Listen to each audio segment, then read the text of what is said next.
ಮನೆಗೆ ಹೇಳ್ತೀನಿ. ಯಾಕೆಂತಂದರೆ ಎಲ್ಲರ ಹೆಸರು ಹೇಳ್ತಾ ಕೂತ್ಕೊಂಡ್ರೆ ನಿಮ್ಗೆ ಆಲ್ರೆಡಿ ಆ ಕಡೆಯಿಂದ ಬಿಸಿಲು ಬರ್ತಾ ಇದೆ, ಇನ್ನೊಂದು ಸ್ವಲ್ಪ ಹೊತ್ತು ಹೋದ್ರೆ ಇಲ್ಲಿಗೆ ಬಂದ್ಬಿಡುತ್ತೆ ಬಿಸಿಲು, ನಾವೆಲ್ಲ ಮಾತಾಡ್ತಾ ಕೂತ್ಕೊಂಡ್ರೆ.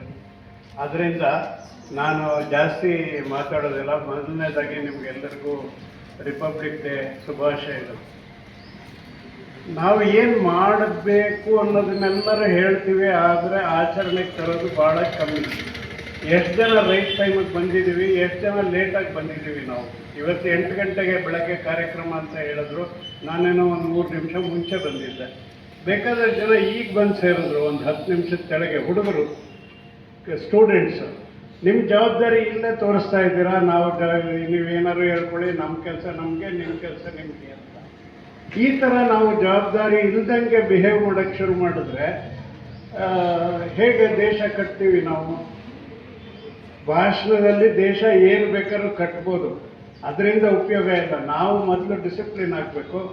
ನಾವು ಮೊದಲು ಕಲಿಯೋ ವಿಚಾರಗಳನ್ನ ಕರೆಕ್ಟಾಗಿ ಕಲಿಬೇಕು.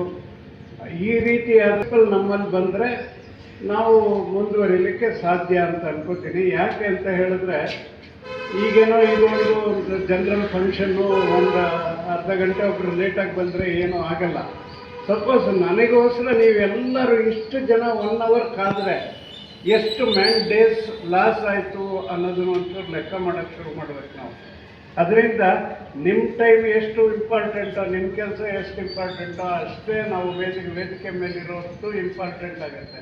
10 ನಿಮಿಷ ಮುಂಚೆ ಬಂದ್ವಿ, ಕರೆಕ್ಟಾಗಿ ಫಂಕ್ಷನ್ನ ಶುರು ಮಾಡೋಣ, ಹಾಗೆ ಟೈಮಿಗೆ ಸರಿಯಾಗಿ ಎಲ್ಲ ಮುಗಿಸಿ ಹೋಗೋಣ ಅಂತ ಹೇಳ್ತಾ, ಇದು ಒಂದು ಸಣ್ಣ ಇದನ್ನು ಕೊಟ್ಟಿದ್ದೀನಿ, ನಾನು ಟಿಪ್ಸ್ ಕೊಟ್ಟಿದ್ದೀನಿ. ದಯವಿಟ್ಟು ಫಾಲೋ ಮಾಡಿ, ಅದು ಜೀವನದಲ್ಲಿ ನಿಮಗೆ ಭಾಳ ಒಳ್ಳೆಯದಾಗತ್ತೆ. ಇಷ್ಟು ಹೇಳ್ತಾ ನನ್ನ 2 ಮಾತು. Thank you.